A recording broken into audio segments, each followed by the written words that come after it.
Hello students. So here your subject account. The same chapter today will continue, that is theory base of accounting. In my previous class I've given explanation about the accounting concept and accounting conventions, GAAP, generally accepted accounting principle, that is accounting principle, accounting concept, accounting conventions, right? Here I have given the explanation what is going concern concept, what is money measurement concept, what is business entity concept, right? Cost concept, realization concept, prudence or conservatism concept, disclosure, materiality. All these things I have given explanation in my previous class, right? Today our topic accounting standard from the same unit. These accounting standards, in the beginning you may find that you will not be able to understand fully, okay? Because now just you are learning, you have started to learn accounting. आप लोग अभी accounting सीखना start किया है, ठीक है? तो ये जो अकाउंटिंग स्टैंडर्ड्स है, ये अभी आप लोगों को थोड़ा प्रॉब्लम हो सकता है समझने में. मैं उतना डिटेल में अकाउंटिंग स्टैंडर्ड को एक्सप्लेन नहीं करूँगा, बस इसका थ्योरी थोड़ा अच्छे से आप लोग जान लेना, थोड़ा कॉन्सेप्ट को कि अकाउंटिंग स्टैंडर्ड होता क्या है, ओके? और ये जो चैप्टर है ये लास्ट टॉपिक है, इसके बाद छोटा मोटा एक कुछ रह सकता है, ठीक है? तो इसका बाद ये यूनिट 2 कंप्लीट हो जाएगा. इसका बाद से यूनिट 3 से कुछ मैं पहले एक्सप्लेनेशन दूंगा थ्योरी, इसका बाद प्रैक्टिकल स्टार्ट होगा यूनिट 3 से, ठीक है? तो जब तक आप लोग प्रैक्टिकल को नहीं करोगे तब तक सब कुछ समझ में नहीं आएगा, ठीक है? अभी जितना आप लोगों को समझ में आ रहा है अच्छा बात है, जितना समझ में नहीं आ रहा है अच्छा बात है, बाद में धीरे धीरे सब कुछ समझ में आने लगेगा, ठीक है? तो today here we are going to start accounting standard. See students, we know that generally accepted accounting principles, that is GAAP, GAAP, aims at bringing uniformity, एक समानता लाना, and comparability, compare करना in the financial statements, ठीक है? Uniformity means एक समानता, equality. जैसा अभी मैं एक बात बोल रहा हूं, अकाउंटिंग जो है, अकाउंटिंग जो पॉलिसीज है, इसके बहुत सारे ट्रीटमेंट होते हैं, बहुत सारे रूल्स हैं, ठीक है? तो स्टूडेंट, जैसा कि अकाउंटिंग करने का बहुत सारा मेथड्स होता है, आगे जाके आप लोग सीखोगे. जैसे एक चैप्टर आप लोगों को मिलेगा क्लास 11 में, डेप्रिसिएशन चैप्टर. डेप्रिसिएशन का मतलब है, जैसा मान लो आपका पास एक मोबाइल है, ठीक है ना? तो मोबाइल क्या हो गया? फिक्स्ड एसेट्स, ठीक? अभी लाइक आफ्टर 6 मंथ्स का बाद आप जो मोबाइल आप परचेज किए हो, 6 मंथ का बाद, मतलब day after day, month after month, उसका वैल्यू इंक्रीज होते जाएगा या डिक्रीज होते जाएगा? वैल्यू डिक्रीज होते जाएगा, ठीक है ना? जैसा मान लो 1 साल पहले उस मोबाइल को आपने परचेज किया था सपोज 10,000 रुपीज से, राइट? 1 साल का बाद इसका वैल्यू क्या हो जाएगा, घट जाएगा, डिक्रीज हो जाएगा। तो मान लेता है अभी आप किसी को इसको पुराना मोबाइल को बेचने जाएगा तो सपोज वो 7,000, 8,000, 9,000 जो भी है सब, लेकिन जितना से आप परचेज किया उससे कम दाम में आप बेच पाओगे। तो जितना वैल्यू घट गया, डिक्रीज हो गया, उसको डेप्रिसिएशन कहा जाता है। लेकिन डेप्रिसिएशन को कैलकुलेट करने के लिए बहुत सारे मेथड्स है। ठीक है स्टूडेंट, बहुत सारे मेथड्स है। एक का नाम है स्ट्रेट लाइन मेथड, एक का नाम है डिमिनिशिंग बैलेंस मेथड। ऐसे बहुत सारे मेथड्स है डेप्रिसिएशन को कैलकुलेट करने के लिए। तो एग्जांपल लाइक जैसा मान लो लास्ट ईयर में डेप्रिसिएशन कैलकुलेट किया स्ट्रेट लाइन मेथड से, ठीक, और करंट ईयर में मैंने क्या है डिमिनिशिंग बैलेंस मेथड में यूज किया। 2 मेथड, अलग अलग मेथड मैंने यूज किया।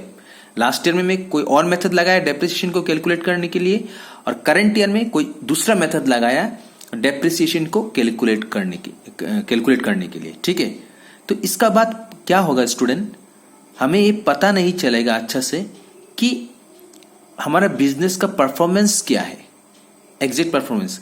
लास्ट ईयर कुछ और दिखा रहा है, करंट ईयर में कुछ और दिखा रहा है। इससे क्या होगा, एग्जैक्टली परफॉर्मेंस बिजनेस का पता नहीं चलेगा। ठीक है, तो ये जो यूनिफॉर्मिटी है इसको कहा जाता है ब्रिंगिंग यूनिफॉर्मिटी। तो अकाउंटिंग स्टैंडर्ड जो है वो क्या करता है जी, बहुत सारा मेथड्स होता है अकाउंटिंग का, बहुत सारा पॉलिसीज होता है, सेम आइटम का बहुत सारा रिकॉर्डिंग करने का बहुत सारा तरीका होता है, बहुत सारा मेथड्स होता है। तो इतना सारा मेथड्स को खत्म करता है अकाउंटिंग स्टैंडर्ड। मतलब अकाउंटिंग स्टैंडर्ड उतना सारा मेथड में से कुछ मेथड को क्या करता है, चूज करता है। ठीक है, तो यही काम है अकाउंटिंग स्टैंडर्ड। हम लोग समझते हैं कि अकाउंटिंग स्टैंडर्ड क्या है। ओके, तो ब्रिंगिंग यूनिफॉर्मिटी एंड कंपेयरेबिलिटी, कंपेयर हम लोग कर सकते हैं अगर एक ही मेथड को यूज करेगा। ठीक है, लास्ट ईयर में से जो मेथड यूज किया करंट ईयर में अगर वही मेथड यूज किया तो हम लोग कंपेयर कर सकते हैं कि हाँ चलो लास्ट ईयर में ये रिजल्ट था, अभी ये रिजल्ट है, हम लोग आगे जाके डिसीजन कुछ ले सकता है। लेकिन अलग अलग मेथड यूज करेगा तो इससे हम डिसीजन प्रॉपर नहीं ले पाएगा। ठीक है, तो it can be seen that at many places gap generally accepted accounting principle permits a variety of alternative accounting treatments for the same item।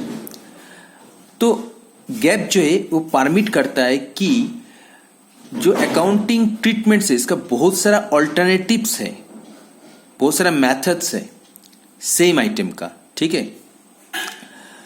तो फॉर एग्जांपल मैंने जैसा कहा कि डेप्रिसिएशन मेथड्स, एक होता है वैल्यूएशन ऑफ स्टॉक मेथड जिसमें LIFO FIFO method use किया जाता है, last in fast out, fast in fast out, ऐसा मेथड्स है बहुत सारा।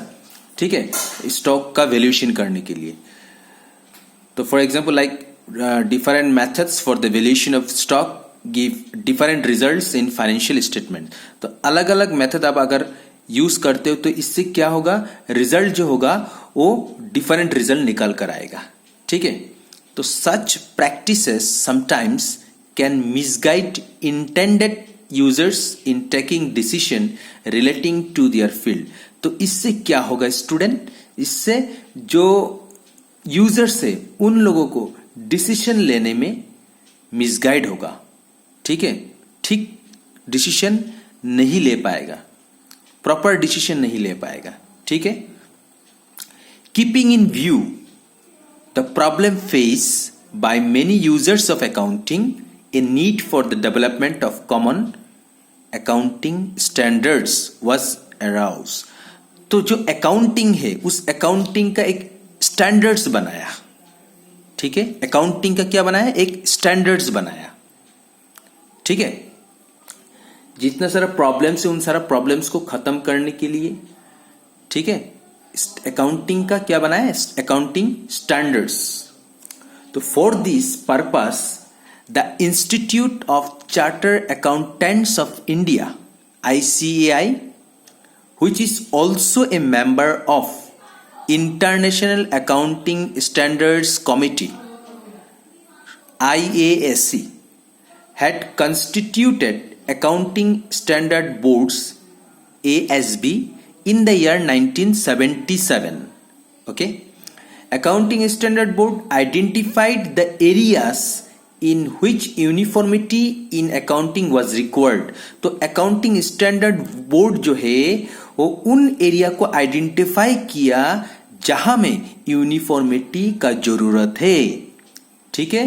After detail research and discussion it prepared and submitted a draft to ICI, Institute of Chartered Accountant of India.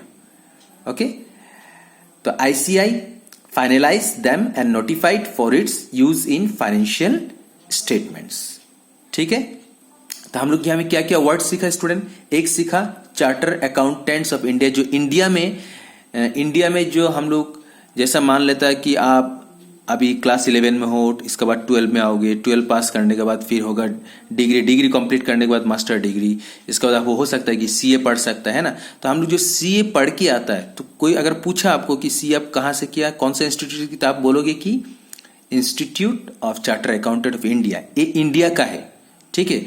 और हमारे India का बाहर जो अकाउंटिंग स्टैंडर्ड्स का एक कमिटी है, ठीक है, जिसका नाम है international accounting standards committee. Okay. मैं सब कुछ अभी डिटेल में नहीं बोल रहा हूं, थोड़ा थोड़ा मैं ये शॉर्ट फॉर्म कुछ बोल दे रहा हूं. ठीक है. तो यहाँ में वर्ड हम लोग सीखा ICI, institute of charter accountant of India. Second हम लोग सीखा IASC, that is international accounting standards committee. ठीक है. इसके बाद सीखा हम लोग ASB, मतलब अकाउंटिंग स्टैंडर्ड बोर्ड. तो ICI ने एक बोर्ड बनाया जिसका नाम है अकाउंटिंग स्टैंडर्ड बोर्ड. ठीक है. अच्छा चलो ठीक है. तो अभी समझता है, तो थोड़ा मोड़ा तो समझ में आ गया कि अकाउंटिंग स्टैंडर्ड होता क्या है. तो accounting standards are a set of guidelines. एक क्या है, गाइडलाइंस का सेट है. ठीक है. That is GAAP, generally accepted accounting principle that are followed for preparation and presentation of financial statements. तो एक क्या है, गाइडलाइंस का सेट है. ठीक है. जहां फाइनेंशियल स्टेटमेंट्स को प्रिपेयर करने में, प्रेजेंट करने में इसको फॉलो करना पड़ेगा, गाइडलाइंस को फॉलो करना पड़ेगा. ठीक है. They are accounting rules. एक क्या है, अकाउंटिंग रूल्स से एंड प्रोसीड्योर. ठीक है. ये अकाउंटिंग रूल से और प्रोसीड्योर है. किससे रिलेटेड टू मेजरमेंट. मैंने सिखाया था measurement, recognition, treatment, presentation and disclosure of accounting transaction in the financial statements. ठीक है. तो उन अकाउंटिंग ट्रांजेक्शन्स को क्या करना पड़ेगा, कैसे डिस्क्लोज करके दिखाना है. ठीक है. सब डिस्क्लोजर मैंने पढ़ाया था. जितना भी अकाउंटिंग ट्रांजेक्शन उन सब का डिस्क्लोज करो, कुछ भी छुपाओ मत. ठीक है. तो यहां में जो गाइडलाइंस है, सेट ऑफ गाइडलाइन, जो अकाउंटिंग स्टैंडर्ड है, वो इसमें क्या से रिलेटेड होता है. ये क्या बात कर रहा है, मेजरमेंट का बात कर रहा है, रिकॉग्निशन का बात कर रहा है, ट्रीटमेंट का बात कर रहा है, प्रेजेंटेशन का बात कर रहा है, and disclosure of accounting transaction in the financial statement issued by the council. और ये कौन इशू करता है, ये इशू करता है council of institute of charter accountants of India, that is ICAI. Okay. That means what? Accounting standards are the written statements. क्या है, एक written statements जिसमें consisting of rules and guidelines, उसमें rules और guidelines दिया होता है. और एक कौन इश्यू करता है, issued by the accounting institutions. और एक कौन इश्यू करता है, accounting institution इश्यू करता है. For the preparation of uniform and consistent financial statements and also for other disclosures affecting the different users of accounting information. Okay. That means accounting standards lay down the terms and conditions of accounting policies and practices by the way of code, guidelines and adjustment for making the interpretation of the items appearing in the financial statements easy and even their treatment in the books of account. That means what? Accounting standard are written policy document. ठीक है. एक written statement होता है या एक return policy documents होता है, issued by. एक कौन इश्यू करता है, ये इश्यू करता है एक्सपर्ट अकाउंटिंग बॉडी, या तो बाय द गवर्नमेंट या तो अदर रेगुलेटरी बॉडी. अगर इंडिया का बात करेगा other regulatory body means that is ICAI, institute of charter accountant of India. वो क्या क्या कवर करता है यहाँ में, कवरिंग द एक्सपेक्ट ऑफ, क्या क्या कवर करता है, जैसा मैंने कहा that is recognization, right, recognization, measurement, treatment, presentation और disclose, right, disclosure, okay, of accounting transaction in financial statements. Got it? तो in India, Institute Charter Accountants of India, that is ICAI, is responsible for issuing accounting standard. तो accounting standard कौन issue करता है? Institute Charter Accountants of India. Okay? ICAI has made accounting standard board. तो ICAI ने एक standard accounting board बनाया, जैसा मैंने कहा, which is responsible, जिसका responsible है for identification and issue of accounting standard. ठीक है? Accounting standards are applicable on the members, that is CA, Charter Accountant of Institute of Charter Accountants of India while doing attest function. तो accounting standards किन लोगों के लिए applicable है? जो CA है, जो चार्टर अकाउंटेंट है, ठीक है, जो चार्टर अकाउंटेंट है institute of charter accountants of India, ठीक है, उन लोगों के लिए एप्लीकेबल है। स्टूडेंट देखो, ये जो अकाउंटिंग स्टैंडर्ड है, ये जब अभी तो कोरोना का चल रहा है, कोरोना चल रहा है, ठीक है ना, अभी तो सब कुछ बंद है, जब कॉलेज खुलेगा तब हम कुछ और अच्छा से आप लोगों को समझा देगा, ठीक है, स्कूल कॉलेज जब खुलेगा तब आप लोगों को समझाएगा हम अच्छा से, और ठीक है, अभी आप लोगों को जितना समझ में आ रहा है उतना समझ लीजिए, ठीक है। तो what I said, accounting standards are applicable on the members, ये सिर्फ उन लोगों के लिए एप्लीकेबल है जो चार्टर अकाउंटेंट है of institute of charter accountant of India while doing attest function, okay. It is their duty while making, तो अभी ये क्या ड्यूटी है, it is their duty while making audit report, ठीक है, जो मतलब अकाउंट को वेरीफाई करता है, चेक करता है, ठीक है ना, उसको ऑडिटर कहा जाता है। तो while making audit report to see whether accounting standards are followed by the entity in preparation and presentation of financial statements, तो इन लोगों का क्या क्या ड्यूटी है कि जब ये लोग जब ऑडिट रिपोर्ट चेक करेगा, तो अगर अकाउंटिंग स्टैंडर्ड कोई भी एंटिटी अगर फॉलो नहीं कर रहा है, ठीक है ना, अगर कोई भी एंटिटी अकाउंटिंग स्टैंडर्ड को फॉलो नहीं करता है, तो कोई भी जो इंस्टीट्यूट है वो जबरदस्त आपको नहीं बोल सकता है कि आप उसको फॉलो करना पड़ेगा, ठीक है। जैसे मान लो इंस्टीट्यूट चार्टर अकाउंटेंट ने कहा कि ये सिर्फ उसी के लिए एप्लीकेबल है जो सीए है, जो उस इंस्टीट्यूट का सीए है, सिर्फ उन लोगों के लिए एप्लीकेबल है। हाँ, जब चार्टर अकाउंटेंट जब ऑडिट रिपोर्ट करेगा, ठीक है, तो इस केस में क्या होगा, तब वहां में वो जो एंटिटी, उस एंटिटी का जब रिपोर्ट चेक करेगा, ऑडिट रिपोर्ट करेगा, तो उस केस में क्या होगा स्टूडेंट, अगर वो एंटिटी उस जो अकाउंटिंग स्टैंडर्ड को अगर फॉलो नहीं कर रहा है, तो चार्टर अकाउंटेंट क्या करेगा, वहां में लिख देगा कि आप ये स्टैंडर्ड, अकाउंटिंग स्टैंडर्ड आप ये फॉलो नहीं किया है, ठीक है। इतना अभी डिटेल में मैं नहीं समझा रहा हूं, ठीक है। अच्छा, तो this is the meaning of accounting standard, ठीक है। लेकिन एक बात है स्टूडेंट, और अकाउंटिंग स्टैंडर्ड जो होता है, जैसे अकाउंटिंग स्टैंडर्ड का शॉर्ट फॉर्म क्या है, as, right, as accounting standard. तो यहाँ में अकाउंटिंग स्टैंडर्ड का नंबर होता है, accounting standard 1, accounting standard 2, accounting standard 3, 4, 5, 6, total 32 होता है, ठीक है, टोटल 32 होता है। आप लोगों का पास तो बुक होगा, तो यूनिट जो 2 है वहां में देखना जाके अकाउंटिंग स्टैंडर्ड 1, 2, 3 ऐसे करके लिखा होगा।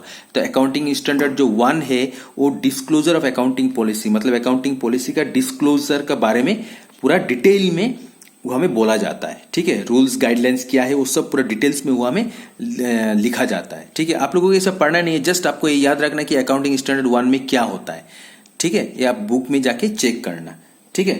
तो actually there are 27 effective accounting standards at present and all of them are mandatory. So far ICAI has issued 32 accounting standard. That is accounting standard 6, accounting standard 8, accounting standard 30, accounting standard 31, accounting standard 32 shall stand withdraw. इसको withdraw कर दिया गया है. However, accounting standard 6 that is accounting for depreciation, आप लोग जो chapter आगे जाके पढ़ने वाला हो depreciation chapter, accounting standard 6 and accounting standard 8 research and developments were withdrawn consequent to issue of accounting standard 26 and accounting standard 10 revise. ठीक है, तो ये अकाउंटिंग स्टैंडर्ड जो है, अकाउंटिंग स्टैंडर्ड आप लोग बुक से जाके एक बार पढ़ लेना. जब कॉलेज खुलेगा तब मैं और अच्छे से आप लोगों को एक्सप्लेन कर दूंगा. ठीक है, now I will talk about the objectives.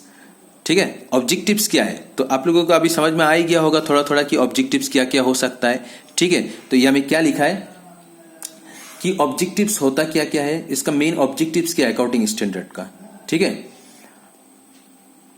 देखो, minimize the diverse accounting policies and practices with the aim to eliminate them to the extent possible. तो बहुत सारा पॉलिसीज होता है अकाउंटिंग पॉलिसीज, उन अकाउंटिंग पॉलिसीज को क्या करता है अकाउंटिंग स्टैंडर्ड मिनिमाइज कर देता है, थोड़ा कम कर देता है.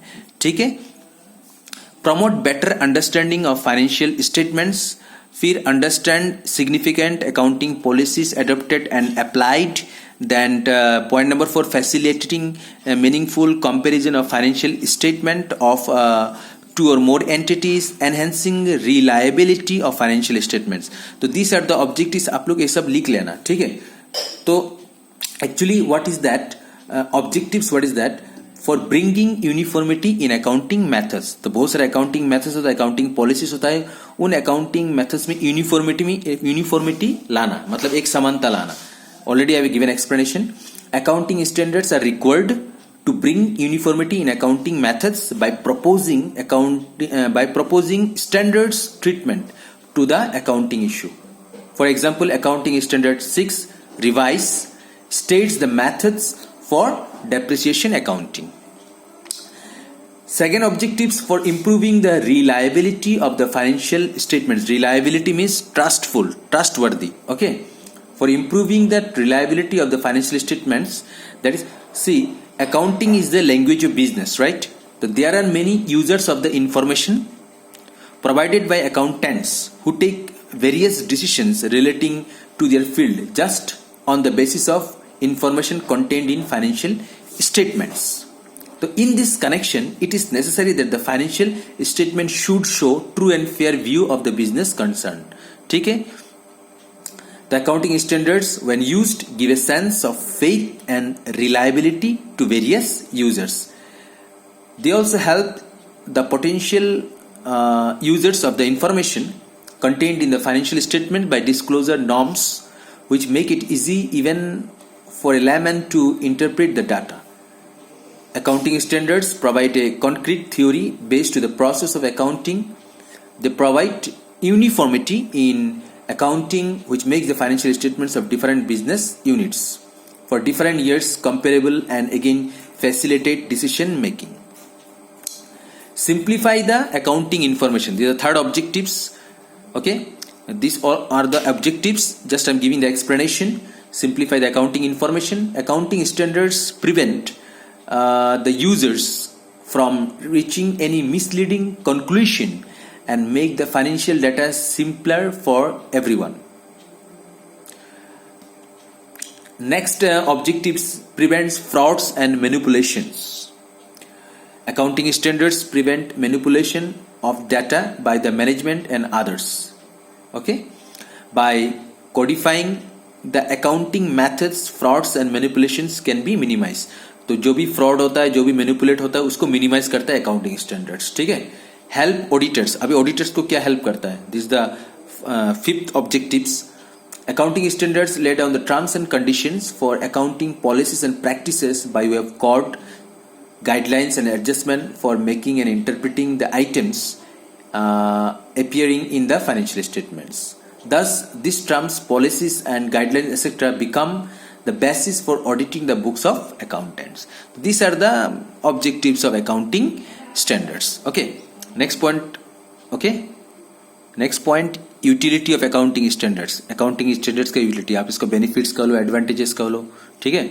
तो क्या है यहाँ में देखो, accounting standards serve the following purpose. Number 1, accounting standards provide the norms on the basis of which financial statement should be prepare. तो अकाउंटिंग स्टैंडर्ड जो है वो प्रोवाइड करता है नॉर्म्स, जिसका ऊपर बेस करके फाइनेंशियल स्टेटमेंट को प्रिपेयर किया जाता है, ठीक है।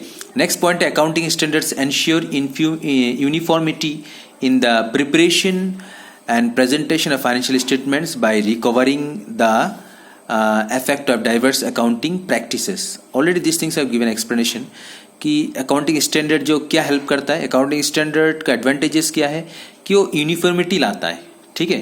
क्या क्या चीज़ में, फाइनेंशियल स्टेटमेंट को प्रिपेयर करने में, प्रेजेंट करने में, ठीक है। Accounting standards create confidence among the users of accounting information. तो जो यूजर जो अकाउंटिंग इंफॉर्मेशन को जो यूज करता है, तो उससे क्या होता है, अकाउंटिंग स्टैंडर्ड उन लोगों को एक कॉन्फिडेंस क्रिएट करता है, ठीक है। Accounting standards help auditors in auditing the accounts. और जो अकाउंटिंग स्टैंडर्ड है ये ऑडिटर्स को ऑडिटिंग करने में हेल्प करता है अकाउंट्स में, ठीक है। The help accountants to follow uniform practices and policies. So these all are the utility of accounting standards. Now limitations of accounting standards. Limitation का मतलब कमियां, disadvantages also you can say. So here now see the point number 1, that is since accounting standards are mandatory in nature. देखो accounting standards mandatory है, लेकिन ये mandatory किसके लिए है? mandatory सिर्फ उन CA के लिए है जो institute of charter accountant of India है, ठीक है। उन इंस्टीट्यूट का जो चार्टर अकाउंटेंट उन लोगों के लिए मैंडेटरी है, कंपल्सरी है। They restrict the improvements in better presentation and disclosure of financial statements. तो इसमें देखो क्योंकि मैंडेटरी है तो इसीलिए ये रेस्ट्रिक्ट करता है क्या चीज़ में, इम्प्रूवमेंट्स में, in better presentation and disclosure of financial statement, ठीक है। तो फाइनेंशियल स्टेटमेंट को डिस्क्लोज करने में, प्रेजेंट करने में, अच्छी तरीके से प्रेजेंट करने में, अच्छी तरीके से डिस्क्लोज करने में, इम्प्रूवमेंट करने में ये रेस्ट्रिक्ट करता है, ठीक है। नेक्स्ट, क्योंकि अब अकाउंटिंग स्टैंडर्ड जो है ये क्या है, कंपलसरी है, ओके। नेक्स्ट पॉइंट है, accounting standards cannot override the law. अभी देखो एक बात है, अकाउंटिंग स्टैंडर्ड जो है स्टूडेंट, ये लॉ का मतलब एक कानून का बाहर हो जा नहीं सकता है, ठीक है। इसके बारे में मैं बोलूंगा, ठीक है। In case of dispute between accounting standards and law, the law will prevail. Accounting standard should be frame with in the ambit of law. इसका कहने का मतलब क्या है, देखो स्टूडेंट, जैसा आप लोग बिजनेस में पढ़ा होगा शायद, जो होता है जैसा फॉर्म ऑफ बिजनेस करने का कितना सारा तरीका है। एक होता है सोल प्रोप्राइटरशिप, जो बिजनेस का सिंगल ओनर होता है। एक होता है पार्टनरशिप, ठीक है, जिसमें एक से ज़्यादा मालिक होता है, एक से ज़्यादा मिलके बिजनेस को चलाता है। और एक होता है कंपनी, बहुत बड़ा एक बिजनेस है, ठीक है। तो ये सब आप लोग को आगे जाके मिलेगा, अभी नहीं। जो है आप लोगों को ये सब फॉर्म ऑफ बिजनेस शायद पढ़ा होगा, फॉर्म ऑफ बिजनेस का बारे में, ठीक है। तो ये जो पार्टनरशिप है, ये पार्टनरशिप का एक कानून होता है, एक्ट होता है। कंपनी का एक एक्ट होता है, कानून होता है, ठीक है, लॉ होता है, ठीक है। तो लॉ जो है कुछ अकाउंटिंग का बारे में बोलता है, और इधर जो अकाउंटिंग स्टैंडर्ड है वो भी कुछ अकाउंटिंग का बारे में कुछ बोलता है, ठीक है। तो कभी कभी क्या होता है स्टूडेंट कि लॉ और अकाउंटिंग स्टैंडर्ड के बीच में कभी कभी क्या हो जाता है, कंट्रोवर्सी हो जाता है, झगड़ा हो जाता है, कभी कभी डिस्प्यूट हो जाता है। तो अगर दोनों का बीच में डिस्प्यूट हो जाता है, अकाउंटिंग स्टैंडर्ड्स और लॉ का बीच में अगर कुछ भी डिस्प्यूट हो जाता है, तो हमेशा कौन जीतेगा, हमेशा कौन आगे रहेगा, हमेशा आगे लॉ रहेगा, ठीक है। Law will prevail. तो accounting standards should be frame. तो अकाउंटिंग स्टैंडर्ड को इस तरह फ्रेम किया गया है within the ambit of law. तो कानून का बाउंड्री में रहते हुए, अंदर में रहते हुए अकाउंटिंग स्टैंडर्ड को फ्रेम किया गया है, ठीक है। They restrict the alternative available for treatment of specific situation. तो यह में ये रेस्ट्रिक्ट करता है, अकाउंटिंग स्टैंडर्ड रेस्ट्रिक्ट करता है ऑल्टरनेटिव्स जो अवेलेबल होता है for treatment of specific situation. तो this are the limitations of accounting standards. आप सब ये सब नोट कर लेना, लिख लेना, ठीक है। मैंने थोड़ा थोड़ा कुछ बता दिया, अभी पूरी तरह से बात समझ में नहीं आएगा। ये चैप्टर, ये जो टॉपिक है अकाउंटिंग स्टैंडर्ड, अगर मैं इसको पूरी तरह से एक्सप्लेन करूँगा तो फिर स्टूडेंट वीडियो बहुत लंबा हो जाएगा, मोर देन 1 आवर लग जाएगा, है ना। तो वीडियो ज़्यादा लंबा होने से भी अच्छा नहीं लगता है। तो जो अकाउंटिंग स्टैंडर्ड है आप लोगों के आगे जाके धीरे धीरे पता चलेगा, ठीक है। अगर आप फ्यूचर में सीए कोर्स करते हो, चार्टर अकाउंटेंट का कोर्स अगर पढ़ाई करते हो आप लोग, तब जाके आप लोग को अकाउंटिंग स्टैंडर्ड के बारे में पूरे अच्छी तरह से मालूम होगा। वहाँ में आप लोगों को ये पढ़ना पड़ेगा अच्छा से, ठीक है। लेकिन फिलहाल अभी आप लोग अकाउंटिंग स्टैंडर्ड का मतलब मोटा मोटी थोड़ा मोटा तो समझ में आ गया होगा कि अकाउंटिंग स्टैंडर्ड होता क्या है, ठीक है ना। तो अभी इतना तक ही आप लोग सीखिए, ठीक है। इसके बाद नेक्स्ट मेरा जो वीडियो आएगा यही चैप्टर का ही आएगा, यूनिट नंबर 2 का, लेकिन थोड़ा छोटा वीडियो होगा, कुछ अभी बचा नहीं इस चैप्टर में, थोड़ा कुछ मैं और बोलूँगा, इसके बाद ये चैप्टर कंप्लीट हो जाएगा, ठीक है। तो आप लोग ये सब नोट कर लेना। इसका बाद मैं ये चैप्टर कंप्लीट करने का बाद मैं इस चैप्टर का क्वेश्चन आप लोगों को सेंड व्हाट्सएप में करूँगा, ठीक है। तो you have to make answer by yourself, okay, and you have to send me, ठीक है। और मैंने जितना सारा वीडियो इस चैप्टर का बनाया वहाँ में unit number 2 theory base of accounting, इस चैप्टर में मैं सब कुछ का नोट्स बनाया हुआ है। जैसा मैंने यहाँ में अकाउंटिंग स्टैंडर्ड का लिमिटेशंस, फिर ऑब्जेक्टिव्स, यूटिलिटी, अकाउंटिंग स्टैंडर्ड क्या है, इसी तरह में ये जो चैप्टर है हर पॉइंट को मैंने एक्सप्लेन किया है, मैंने ऐसा लिख के दिया है, ठीक है। तो आप लोगों को कुछ प्रॉब्लम नहीं होगा। जिसका पास बुक है, बुक से भी आप लिख सकता है, ठीक है। और अगर बुक नहीं है तो मैंने जो ये वीडियो बनाया यूनिट नंबर 2, जितना सारा वीडियो मेरा है यूनिट नंबर 2 का, वहाँ से आप जाके आप लिख सकते हैं सब नोट्स, ठीक है। तो okay then, thank you for today.